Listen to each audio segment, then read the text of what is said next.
Okay, we are about to start the session.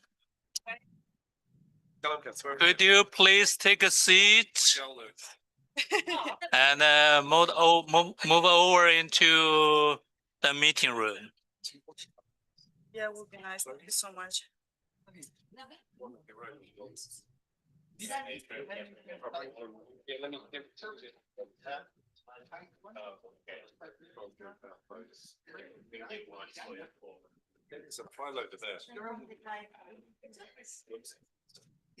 Do we have a? Yeah, at least we have a panelist here, everyone. So please take a seat. We are about to start another exciting moment, a joint working group meeting. So once a year, all the working groups of GEO and also bring together relevant GWPs. So we talk about grand global challenges and how Earth's intelligence can serve. So this year, we have a topic, urban risks, shared data, knowledge, and solutions. So the idea is we focus on urban area. We talk about challenges and solutions, especially nature-based solutions. Well-used data and knowledge, especially local knowledge. This joint working group meeting has been here. This is the first time. So since the new structure of GEO, we now have 3 working groups, DRA and Resilient City and Human Settlement and data and knowledge. So once a year, we have this joint meeting all the way from Cape Town to Hangzhou to Rome and now in Geneva. So here's structure of this session. We will first hear from working groups and see their perspectives about this topic. And then we will have a panel input reaction, especially for GWPs. And then we will have an open discussion and hear from the ground. And hopefully we have reached some kind of agreement and then move forward. So I'm the moderator, Gen Shuijia. I'm from Chinese Academy of Sciences and co-chair of DRA working group. So we're talking about the structure of the session and about the proposed directions. So a little bit about this working group. After a new structure, we have the climate change working group and disaster risk working group merged into one. And now we call disaster risk reduction and adaptation working group, or DRRA. So the idea is start from climate change and extremes. So we're targeting UNFCCC, and then talk about disasters, especially those disasters relevant to extreme climate. And also linked to Sendai framework. And then we put them all together, talk about climate extremes, disasters, and biodiversity nexus. The idea is focus on climate-driven disasters and natural-based solutions. So it's cross-cutting among the GWPs. So this slide probably can, can explain the main topics of this session. So we care about grand global challenges all the way from climate change to disaster risks and to declining biodiversity. So there are both challenges, also solutions. So we know that climate is changing, especially causing extremes. I think back to 5 years ago when before the AR6 of IPCC release, it was not very clear about the linkage between climate change and disasters. But now it's much clearer. And so there's increasing of disaster risks. And in the meantime, biodiversity and ecosystem services are also declining. But altogether, when we restore ecosystem, that means we also have multiple solutions. We're targeting the restoration of ecosystem and also nature-based solution for climate change. So this is the main topic today. So the purpose of this session is advancing convictions across GEO working groups and working programs activities by presenting 3 concrete collaborative directions. I will list them later on. And gathering feedbacks and contributions from the ground. And then hopefully we can identify which ideas have sufficient traction to move forward by the end of this session. So here are the 3 proposed collaborative directions. Creating a GEO knowledge hub nexus. Topics including urban resilience knowledge package. And start a use case in urban coastal resilience. And start a case in high mountain rapidly urbanizing cities. So those are the 3 topics.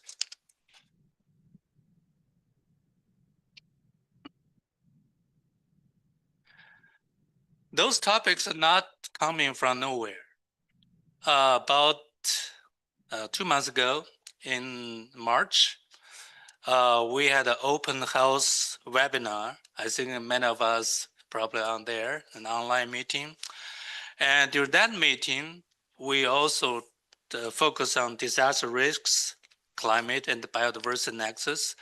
I brought together of land degradation neutrality, geotrees, GeoArc, Digital Earth Africa, and indigenous aliens together. So we discuss the topics and try to find the future direction. So here are some conclusions from last webinar. And we recognize the risks from multiple challenges are interconnected. They're interconnected challenges, so they cannot be handled separately. And we focus the importance of in situ observation, especially from local knowledge. And we also find that we must be translated, nexus must be translated into real world decision text context.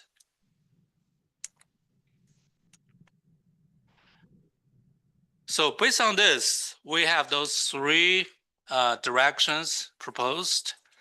And we like to, so this is a barcode. We, during the meeting and also after the meeting, like to hear from the ground and also online. So you can scan the barcode and put your input. Basically, talk about which direction are most relevant you believe and how you plan to contribute. And also, I'd like to hear about who you are and your background. So together with me, we have leadership from working groups and several GWPs. So later I will introduce them. First, I'd like to invite 2 working groups to give a framing presentation.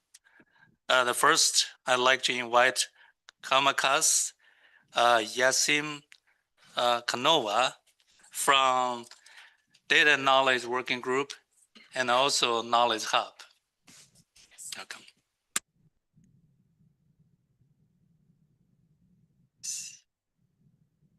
Hello, everyone. Thank you for joining us today. So,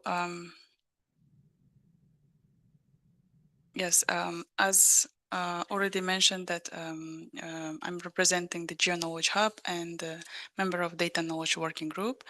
I would like to just give briefly about the GEO Knowledge Hub. So just to give a little bit context, so to understand what the proposal later will be about. So the GEO Knowledge Hub is the digital library of GEO to preserve, disseminate, and support the reuse of Earth observation applications developed by the GEO community and shared with the GEO community and beyond.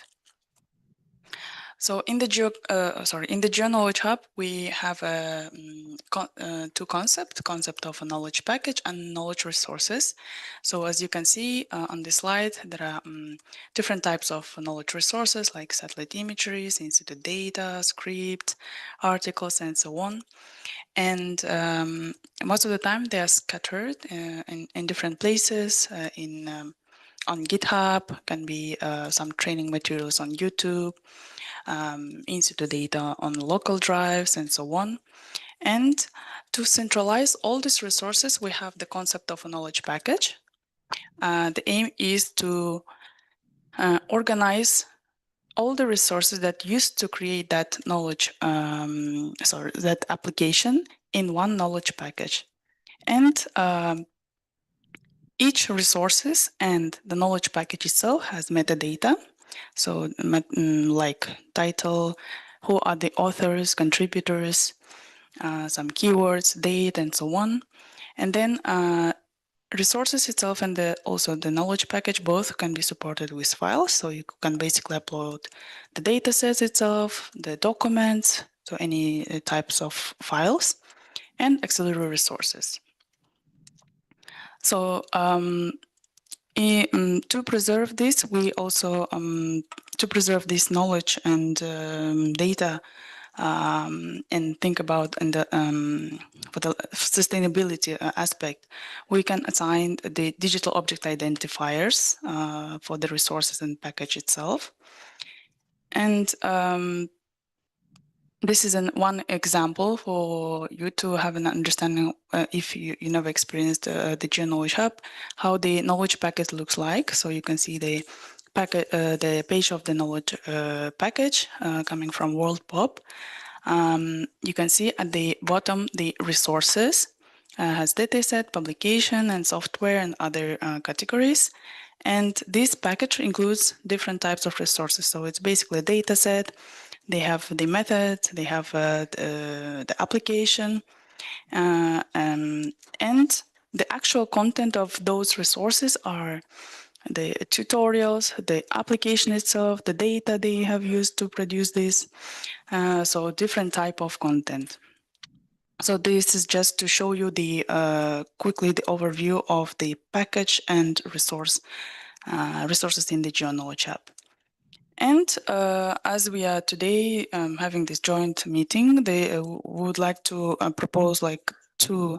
So we have two proposals. One is that the joint working groups activities can be supporting the not GEO Knowledge Hub, but the activity, the community by publishing the content. So it can be the packages or resources, or the second one is defining a vocabulary for these proposed Nexus topics.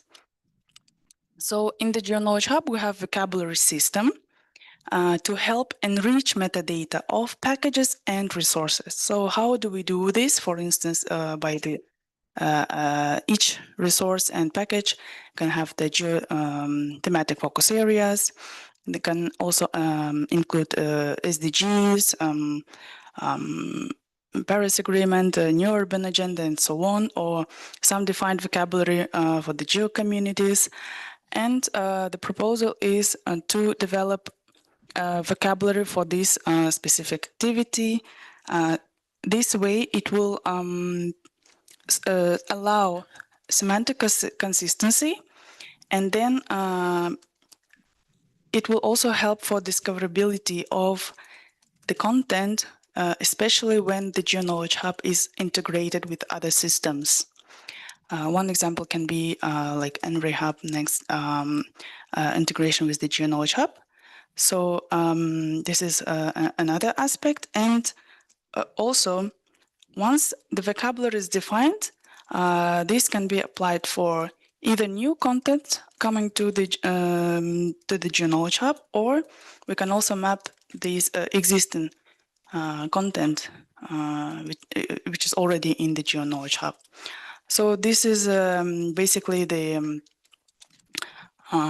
proposal from the GeoKnowledge Hub team, and we're happy to take the questions after. Thank you. Thank you, Klemkas, for perspective from working group. I'd like to now invite Martin Clark from City Resilient Working Group. Should I use this one? Yes. Yes. Yes, right. In between, or maybe this. Can you suppose? I don't think so. Oh, Camera's yeah, not- can you only one? Right. Not ideal. Okay. Thicker. I think everyone can hear me in this room probably, but hopefully online. Okay, so we have a couple of things to show you this afternoon, mainly from the perspective of the Resilient Cities and Human Settlements Working Group, and some things that we are already working on. So both myself and Thomas Kemper at the far end of the table represent that working group as co-chairs. We have about 25 active members at the moment, which are broadly from the Earth observation community and the end users community, should we say, in our case, city networks, people that represent decision makers, policymakers, practitioners working in urban settings. We've got three kind of activity areas, and I want to draw attention to one of those today, because the proposal in this session is that we could adopt a similar approach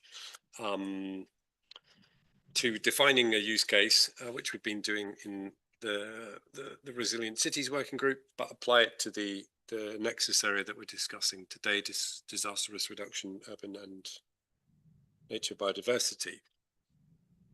So what I'll try and do in a few minutes is just kind of describe a process and give you a concrete example of what we've been doing. It's halfway through, so we haven't completed this yet, but essentially it also links to what Callum Cuss just presented, in that we are trying to, from bottom up really, define a use case. And by use case, I mean a decision-making context, and then map that to Earth observations, capabilities, data, information, and make that available as a knowledge package so that it's a kind of lasting artifact that others can pick up and use. So I'll walk you through the process. It is very simple, and I'm absolutely sure that there are other ways of doing the same kind of exercise. We've been doing this, it's quite simple, as I say. But really it starts with trying to define some decision support needs or policy making needs. And from there, working your way through to how you link that to the potential capabilities of the Earth observation community. I will state up front actually that in all of the examples that we've been working through, and we've been using the broad kind of domain of urban climate resilience or urban heat resilience, is that in virtually every case, it's not just mapping to EO capabilities, but it's also identifying other types of geospatial, statistical, public health information that you need to integrate with Earth observations.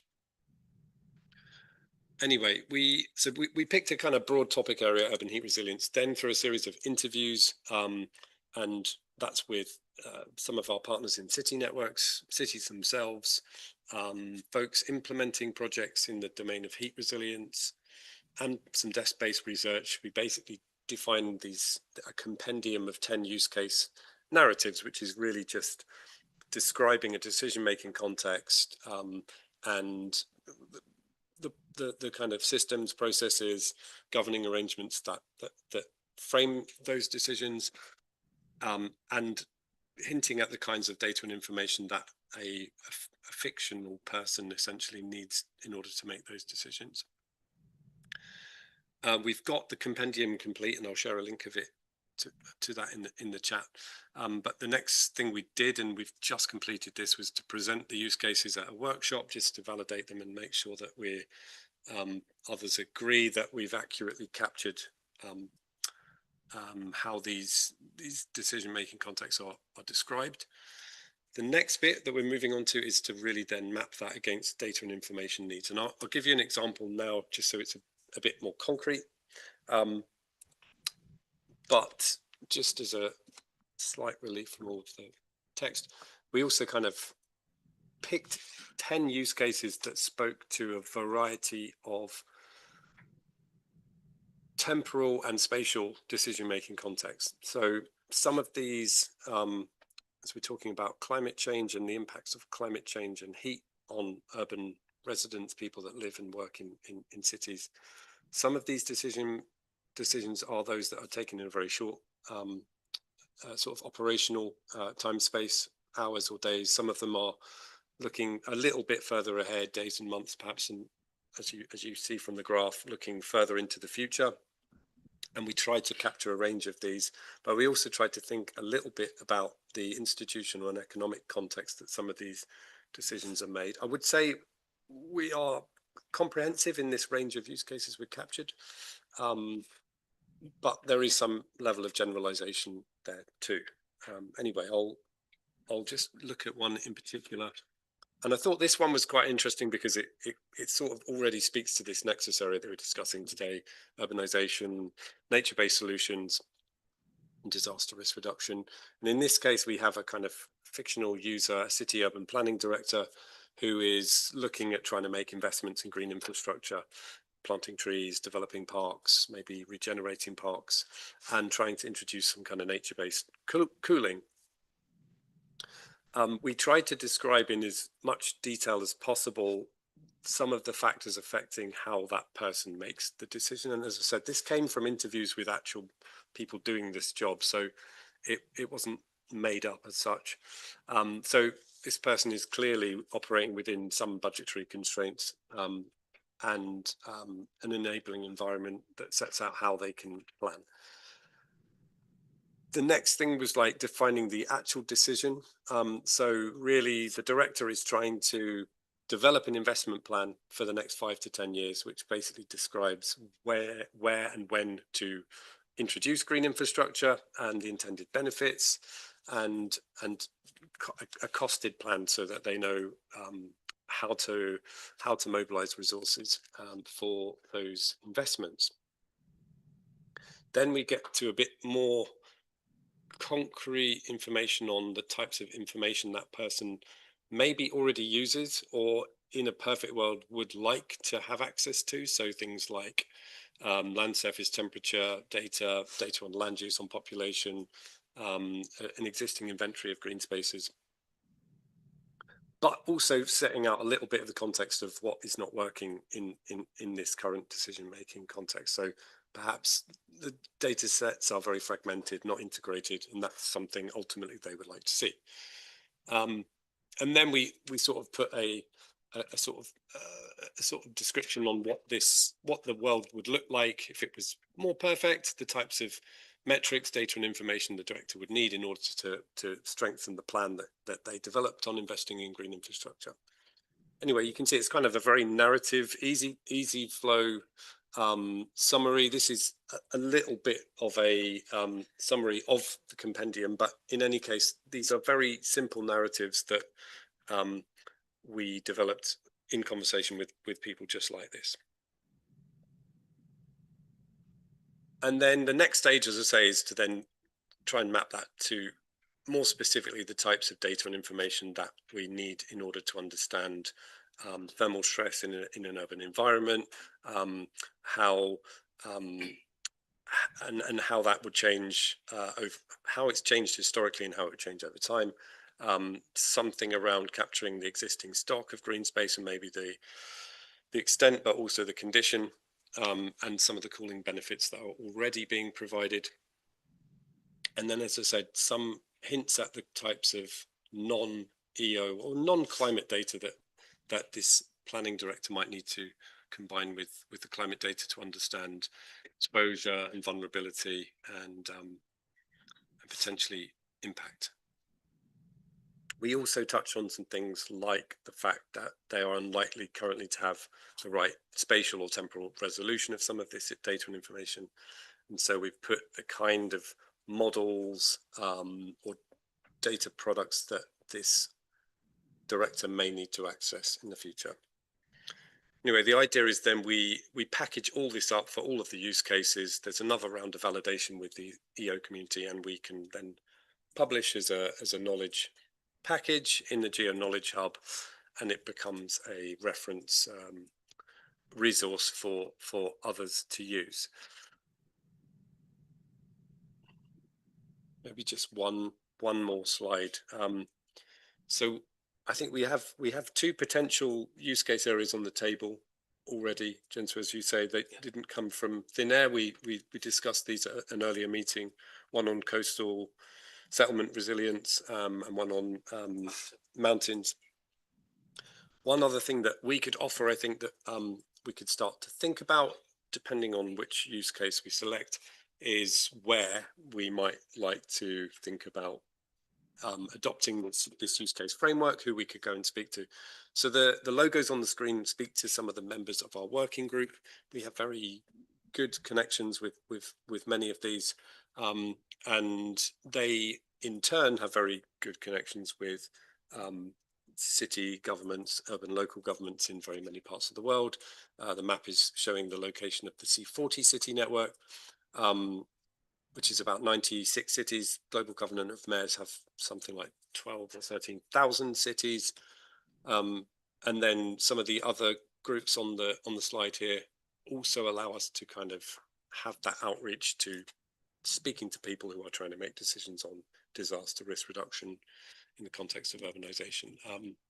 The one I will definitely draw attention to is MCR 2030, because that's a UN Office for Disaster Risk Reduction network initiative, which also is probably a very suitable entry point here, where we have direct connections to cities who are thinking about DRR-based activities.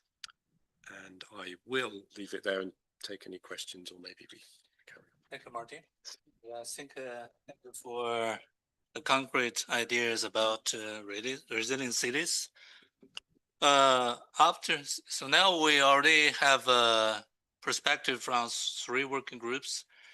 Now I'd like to invite inputs from 2 highly relevant GWPs. So they are Global UAV Network and also Earth Observation for Disaster Risk Management. So I'd like to hear about the relevant ongoing works and also how their activities can link to and support proposed ideas. The first, I'd like to invite Yue Huaying from UAV Network.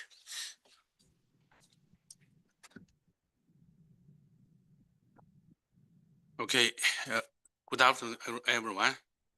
I'm going to report the progress of the capacity building on the construction and applications for Global UAV Observation Network.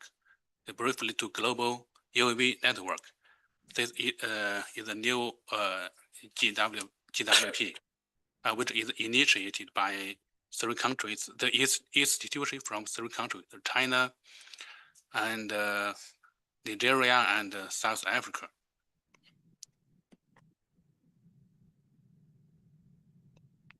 Okay, this is outline. The first is the UAV networking. And as we all know, in recent years, the UAV remote sensing has been widely used in many fields, by the virtue of the compactness and flexibility and quick response and high precision and cost effectiveness, and unrestricted by terrain with centimeter precision geospatial information requirement. The UAV remote sensing increased rapidly in the past 10 years. The quantity of remote sensing UAV is estimated to surpass 1 million units all over the world.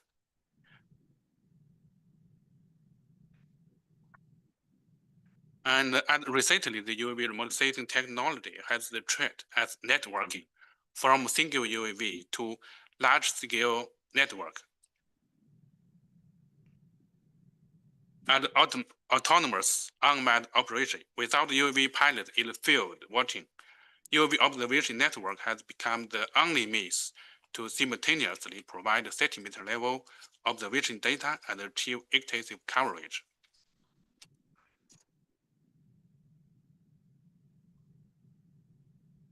And the technology of UAV automatic hangar makes the construction and deploying of UAV observation network possible. The hangar is a highly integrated, fully automated unmanned operation platform. It's designed for UAV parking and automatic operation. It provides reliable support for UAV automation in takeoff and landing, the battery charging, environmental monitoring, and remote control, and ensuring long-term stable operation of UAVs. The hangars play a very crucial role in UAV automation and intelligence operation. Generally, the UAV observation network has three major parts. The first is the hangar for UAV storage, taking off, and landing, and charging and power exchange. The second is the UAV plus the payloads. And the third is the center control system. It serves as the creation and assurance of missions, real-time monitoring, and UAV operations, and the data processing and analysis.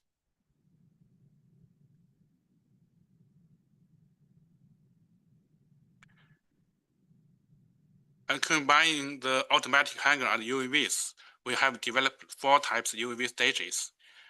They are lightweight, for example, the lightweight UAV station and the multiple function UAV station and long endurance UAV stages and the carrier type UAV stages.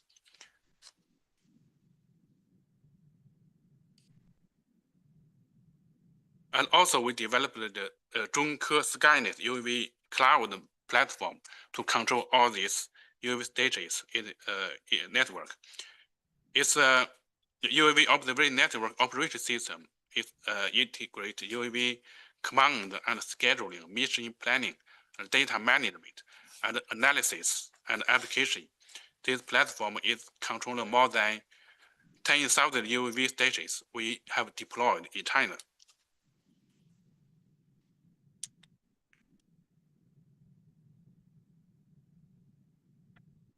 And after 1 year diligent efforts, we have organized the 9 institutions from different countries over Africa, Asia, and Europe. They all have the requirement of application of UAV observation network.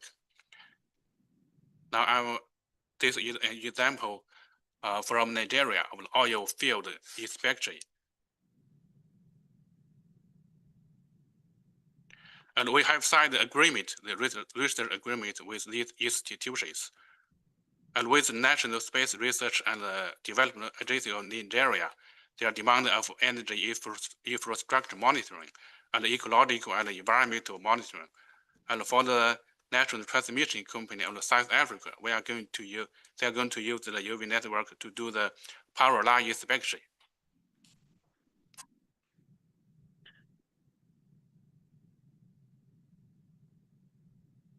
And for the UTVA AI company of Serbia, the urban environment monitoring and ecological monitoring requires UAV network. And for Senegal, the wildfire need to be monitored by UAV. And for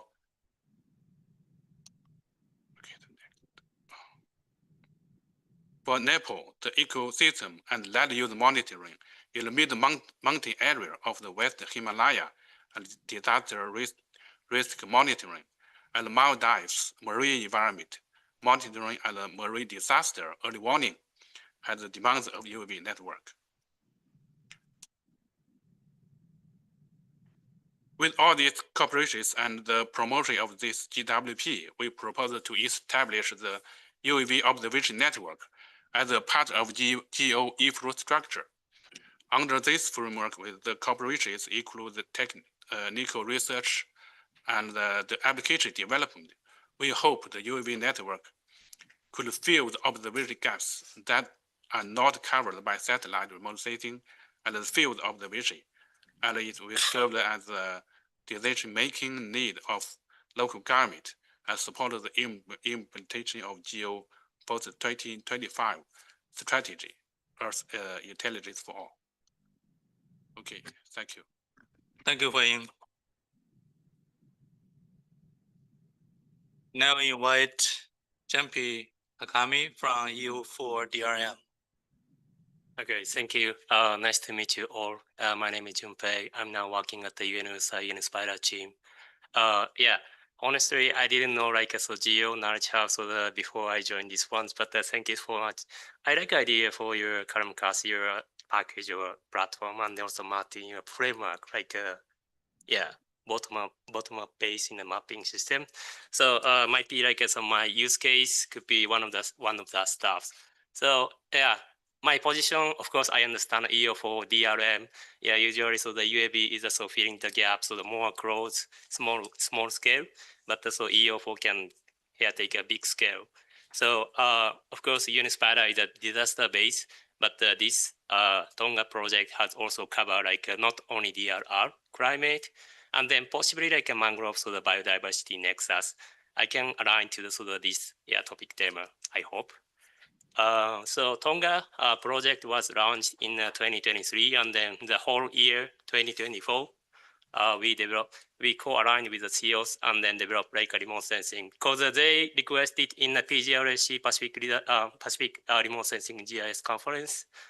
They requested us to make we need a sustainable remote sensing platform. Okay, yeah, GeoServer is also free, and then also we call the Airbus and then any other JAXA or any other space agencies can provide in-kind contribution for the higher resolution and then also product. So yeah, based on that theory, so we provided this platform to Tonga. Sorry, but I'm gonna skip. But if you want, look at these YouTube videos. We uploaded any promotion videos on the platform itself. So you can type in Tonga disaster preference platform, and then yeah, you can just observation imagery touch on the actual platform. Proactive in empowering nations to respond to the threats of climate change. The voice is very great. Yeah, great. Okay. It's good. It's good. Yeah. Without any, but it's cool. And then also we published in the Summit of the Future in the UN, and then also digital twin is one of the great asset in this project. Sorry, another videos again. So YouTube we have a YouTube, and then these kinds of promotion videos, and then of course based on end user requirements and then voice, Tongan people let's say Ministry of Climate Change and then Ministry of Statistics, they need a very high resolutions, and then they didn't even know the highest resolution in the world, so the 30 centimeter. I hope a 20 centimeter in the next. Hopefully this next. But in this project, so we all stakeholders is an in-kind contribution, and then putting their time and then power on providing a higher resolution product, mangrove extent, and then also the building footprint, and then digital twin product, and then synthetic aperture radar satellite by ASI, and then JAXA, and then any other commercial satellite data provider, and then we analyzed kinds land subsidence, and then also the land use and then land classifications as well. This is a platform overview, and then you can check and you can search on this GeoServer platform. By the way, of course, due to this project is all in-kind contributions. We don't get any funding, so that's why any great ArcGIS online, so great UI, but it's still good because it's a fast step in Tonga to get in more how EO can contribute on the management of land management in Tonga Tapu. Of course, sheets islands. Country doesn't have a main island. There are, of course, scope for other islands. That's a very inhabited like island has a very serious issue. No any data collection methods. Okay, so yeah, I was there. So the Tonga first remote sensing and GIS workshop in Tonga. It was so great. Yeah, nice beach and then nice weather. Of course, I promise I did my job. Of course, right. Yeah, that's why I did. Yeah, this is my proof. And then they are so nice. In this workshop, not only disaster risk management stuff, any Ministry of Climate Change, Ministry of Fisheries, and then Ministry of Statistics, all put in the same pocket and then room. And then I just demonstrate how to use Google Earth Engine, QGIS, and then ArcGIS deep learning package. Because even Tonga, they have a different GIS software, QGIS and then ArcGIS. So maybe to make it clear, so how to separately using that for each applications depending on the tool. Okay. Yeah, digital twin.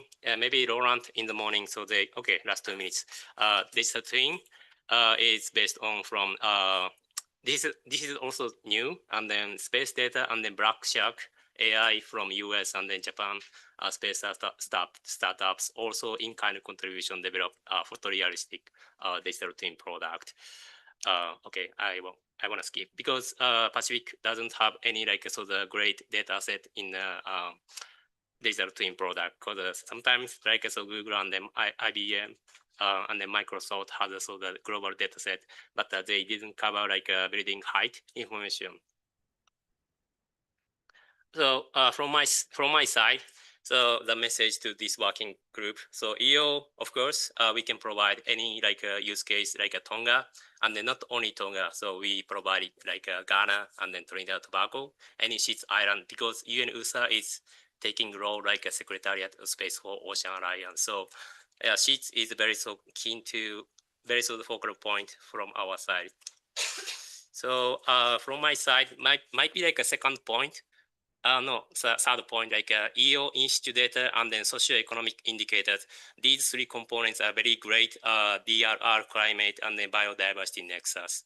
So that's a great my summary. Sorry, yeah, I can summarize for this third point. Yeah, from your presentation, based on your presentation. Thank you.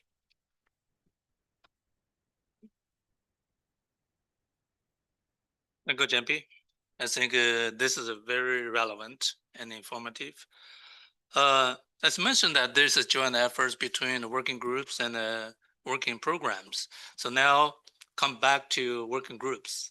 I'd like to hear the reactions from the working groups and about feasibility, about data and integration aspects, and also about opportunities for working group coordination. I'd like to invite co-chairs from two working groups, Helen Glaves from DK Working Group and Thomas Kemper from Resilient Cities Working Group. First, Helen.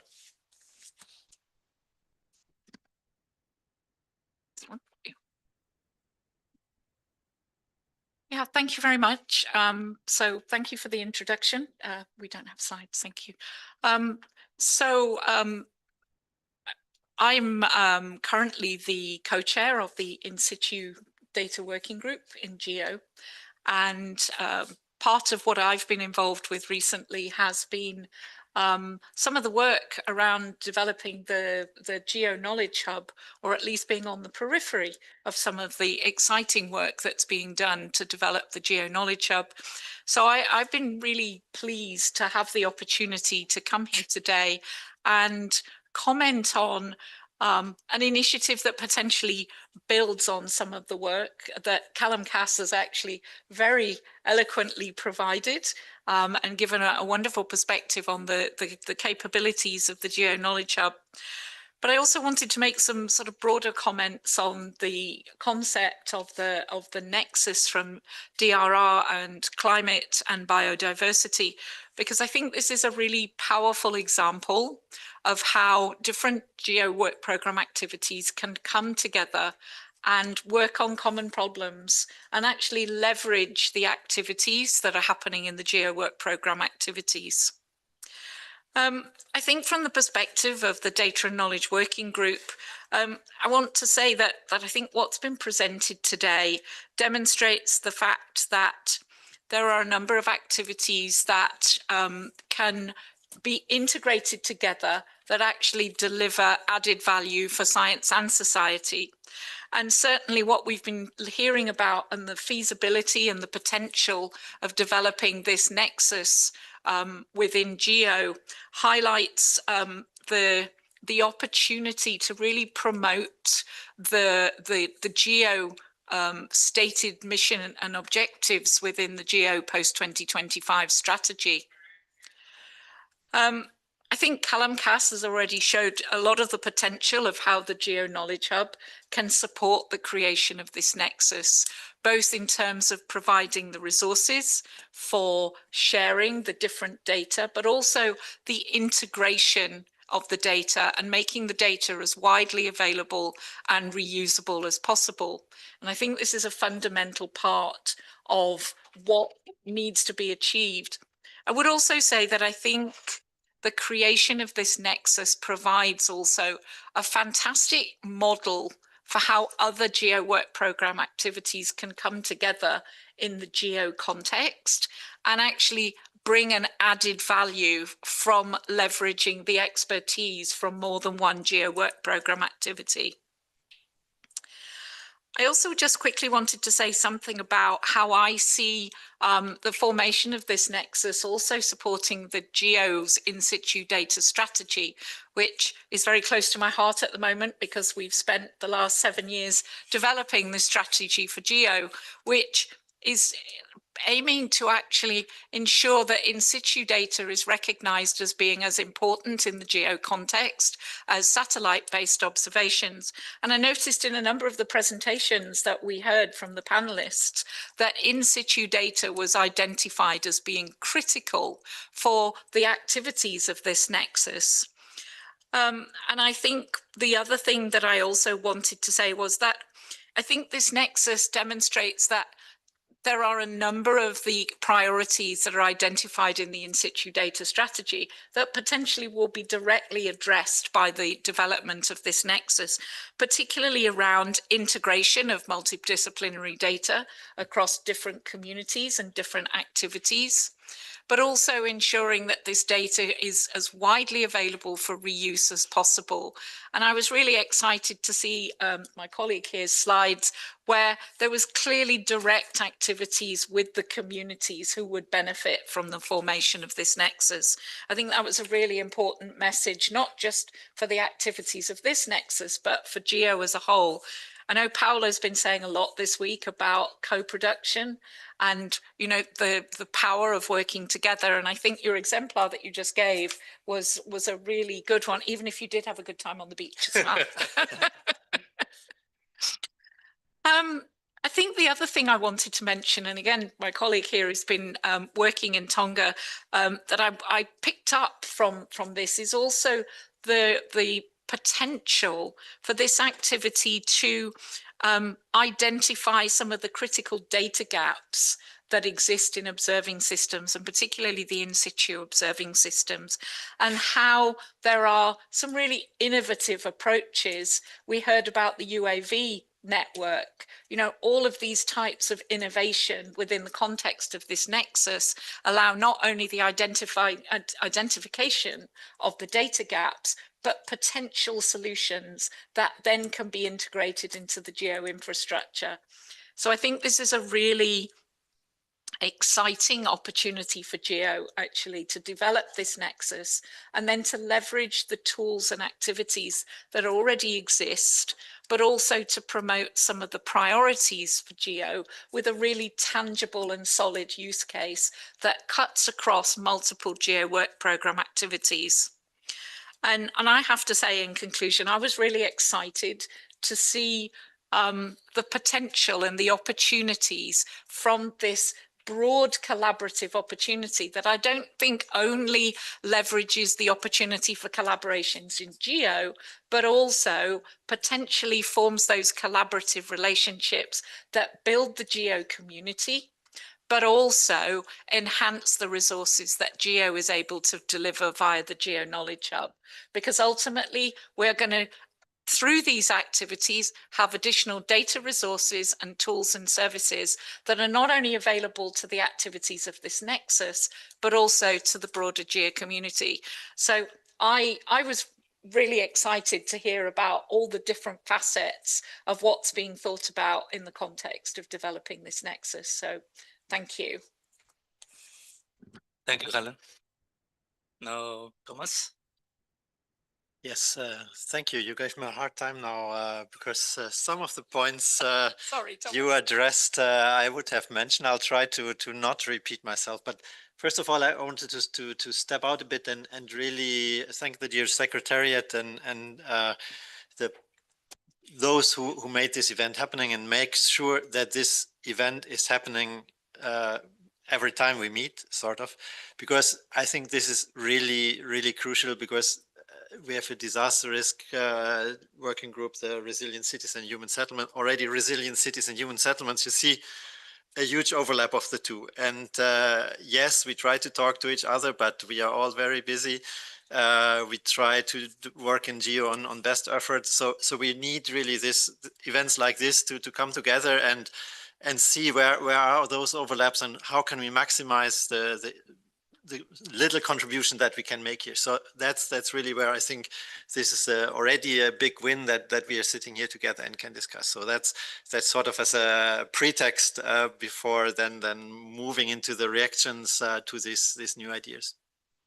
Again, when the new Knowledge Hub was created, we were one of the first to support this. Here I should mention, I'm speaking here with several hats. So there's on the one hand my co-lead with Martin of the Resilient Cities and Human Settlements Working Group, but I'm also contributing even longer to the GEO Human Planet initiative. Then I'm also at my day-to-day work related to Copernicus Emergency Management Service. So there's several things that I'm trying to bring here together, and I don't want to separate them because again, it's things that are connected and should be connected together. So the GEO Knowledge Hub, to come back there, was really for me a milestone in this approach of making knowledge accessible and not just a link to an FTP where you can download and maybe you get a README that tells you this is data from 75. So really this is a big achievement and I really think we need to develop this further and hence I'm also very happy to see this presentation at the very beginning to see how we can broaden up and make it maybe even more easy to find what I'm looking for, because I mean we grew up in GEO, most of us here, but for outsiders it's very complex. So if there's a new entry for people from the outside that work in biodiversity and just type biodiversity and then get something out, I think this is already something that will help also to in the mission of GEO to broaden the use of Earth observation. So that's already very good. And then the other two more concrete examples I think are as important because they are concrete. So they really talk to decision makers that maybe come from other contexts, but they see that Earth observation combined with in situ data can be also used at the very local level, and methods can be reused also in other contexts. And that's something again where I think we have a big opportunity here to bring all the knowledge from the different working groups and then work program activities. Also, I think that's important that from the working groups we reach out then to the connected work program activities to really get all the knowledge we need for those use cases. What I think we should really focus on is then what is shown there as the first point, the feasibility, so that we really reflect on what can we really achieve with the resources we have here, so that we don't promise something that starts as a Ferrari and then comes up as something much smaller. So that's, I think, one of the things that I would take also as one of those criteria for then seeing which direction we should go. And maybe we can even see if we come up with a good idea. We don't have to make a selection and choose one of those Lido points, but we can see that by working on one or two of the use cases, we can contribute already to some of the development of the knowledge package. I think that's for now my contribution. Thank you. Thank you, Thomas. I think now we can move on. I'm back. Open discussion, reactions. So this is a very important part. So we'd like to hear from the ground, from the broad GEO community, online and on-site, about proposal idea, about how you can contribute, and also cities or regions or partnership. More importantly, about yourself. Yeah, good. Well, maybe I will not answer your direct question, but nevertheless, I would like to second what Helen has said. I have been seeing things presented that are really.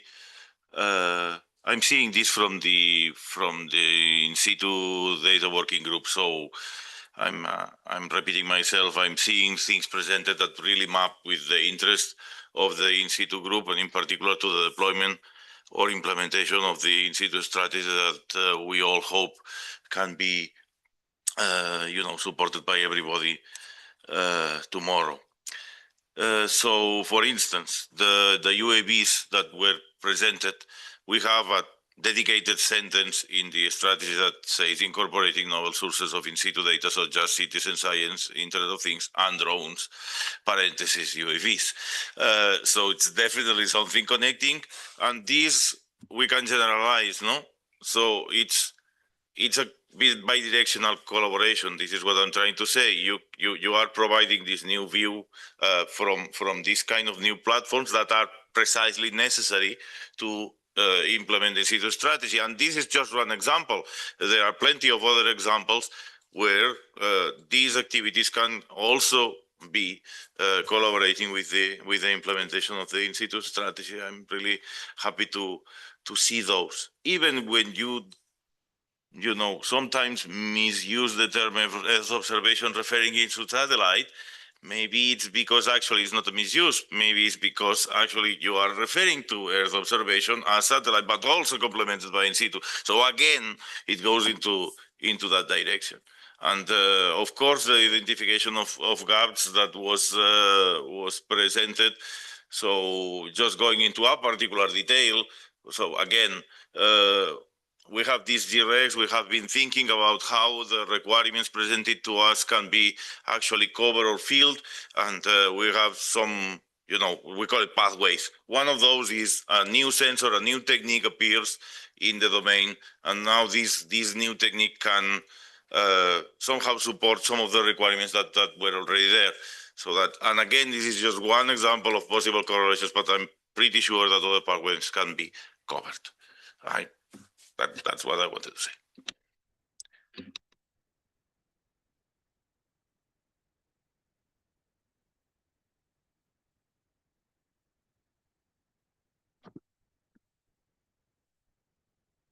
I think, thank you. That's a very good description. And, generally we use the UAV, the observation network. It's very difficult to, I think, in many countries, it's very difficult to have these data provided to, for example, to other group.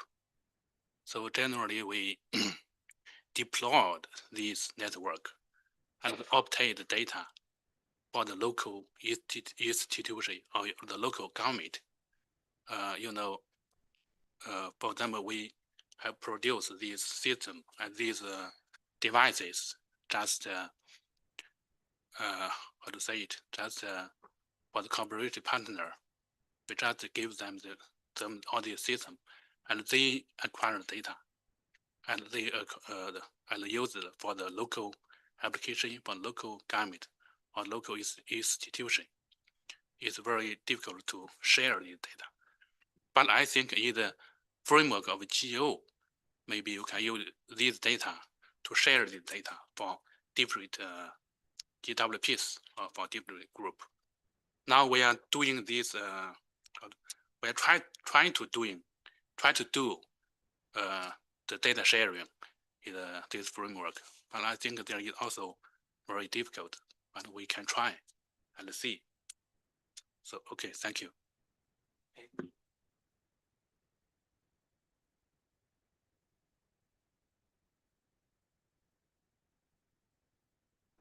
Maybe going back a bit on what John was saying, I think that this new development in drone data in terms of, data format and sharing and how you ensure interoperability between, different types of products. I think it'd be really interesting to get your insight on, what's the best way to share this data? Are there standard format to exchange it?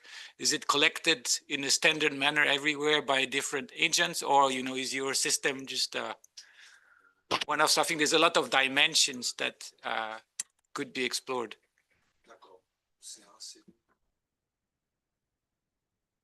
Any response from Knowledge Hub or UA? Yeah, maybe I can respond again. So I think that's a very tough question. Just as now I explained, it's very difficult because of the policy of different countries. Generally, this high precision data with centimeter level. I think for many countries, it's a secret policy for the data from the data sharing. But now we are trying to do this, and in the framework of GEO. So, but now currently we have no policy how to share the data between different agencies or different countries or different group.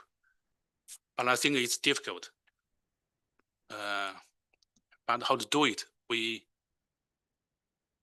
I think we can carry on this GWPs of the UAV of the network. Maybe we can combine this activity with some GWPs or some partners in some other GWPs to use these data for the local use or local corporate partners. I think maybe in the future we need to make some policy to share the data. But I think it's very difficult. So I don't know. I have no feedback. Okay, thank you. I would like to come in here as well, because I'm now with my head of Copernicus Emergency Management Service. I would like to share our experience with the use of drone imagery, not an autonomous network like you were presented, but a classical network of operators all over Europe, because we realized also that with Earth observation data, satellite data, now I have to be very careful. So with satellite-based Earth observation, we have often problems with cloud, etc. Resolution not enough. So this is where we have set up also now a network of drone operators all over Europe. There's now several hundred drone operators that are registered with the Copernicus Emergency Management Service, and that can then be triggered in case there's a need after a disaster somewhere in Europe. But that's not enough, because as you mentioned, there's also strict regulations, there's safety regulations. So there's this specific operations risk assessment, as we call it in Europe, where you have to, for each flight, commercial drone flight, you have to get authorization from the flight safety agencies, etc. So quite a complex situation that, again, you cannot solve when you need imagery very quickly. So what we were doing there, and that's maybe something that also needs to be done in the context of GEO, is to really start negotiating with countries that in case of a disaster, we have special authorization for ad hoc drone flights over an affected area that are then obviously coordinated with all the other response agencies in the country. So that's something where I think, yes, it's complex, but I think especially GEO could be a good body for advancing such knowledge and use.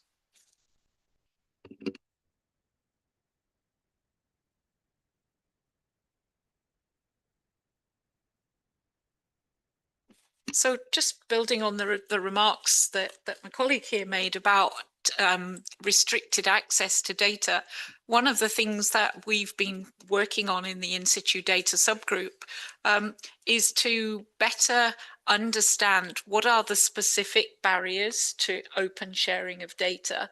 And we've been trying to actually get a better understanding of why isn't data open and available for sharing. And I think looking at different national policies and also different national policies, how they apply to different types of data and in different scenarios is actually really important. And I wanted to just focus in on the point that you made, because I think GEO has a very unique position in terms of being able to leverage with different government agencies to perhaps promote better and open sharing, particularly of critical data in times of specific need, as you mentioned, after a particular disaster of some sort.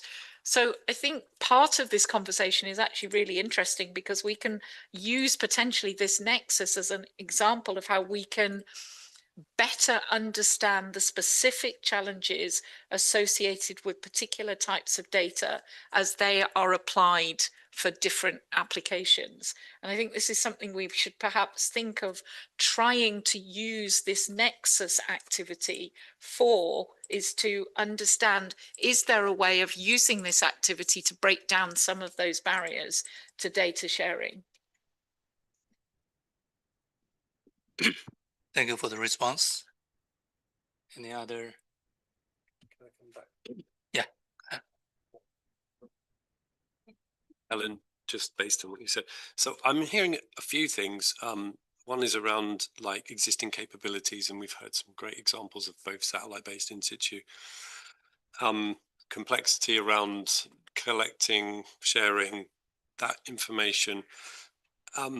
And also this perhaps role that we can play. And I'm thinking more about the second two proposed directions here about basically mapping these capabilities back to the specific use cases in which they appear. And maybe, I mean, to try and Thomas, I did like your analogy of Ferrari, and maybe we should be building a Fiat rather than a Ferrari, but it's this complexity issue, I think, mapping it to specific use cases so that somebody coming at the issue of urban coastal resilience and making some specific decisions isn't like then faced with a discussion around why it's really hard to share data, but maybe just initially signposting where useful information is available, how to combine it.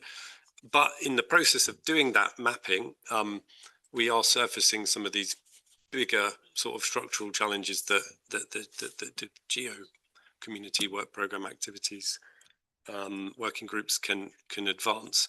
So I think, well, maybe it's me saying, if I had to pick one or two of these directions, it would be on this mapping simply existing capabilities to decision needs, and in the process surfacing follow-on activities that we all probably know need to happen. But it does certainly, in my view, help when you have a concrete example of why these barriers exist. And some of them will be technical, and some of them might also relate to the environments in which these decisions are trying to be made, and how data doesn't always underpin all of these very urgent and important decisions that need to be made. And so having that surfaced and captured and stored in the Knowledge Hub, I think, is an excellent starting point. you. Yeah, looks like there's no way to bring the comments from online participant. So time is, we have 3 minutes left. So we can continue to comment online. So there's a barcode. They will be open for at least 2 weeks.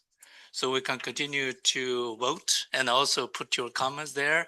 And we will collect and summarize. Yeah. Show some of them, that is already. Oh, really? Okay. Yeah. Put it on. Can you just switch Yeah, the he's doing. screen? Encouraging. Yeah. Okay. So we can. So if we cannot get the voting result now, and we will continue. So it looks like we already got a lot of voting from online. So I'd like to. Okay, so 1 more week, so we have time. And so I try to summarize a little bit. I think today this is joint efforts. We have 3 working groups and several highly relevant work programs. So the idea is we try to work together to handle the urban risks and solutions. So this is a joint effort across the GEO community. It is not limited to the participants sitting here, and we have a broader community. So this is well, I would see that this mechanism serve as a glue or bridge. So one side, we have global grand challenges like climate change, disasters, and biodiversity loss. And the other side, we have Earth intelligence capacity. So we can work together, really help to serve and handle the real world problem.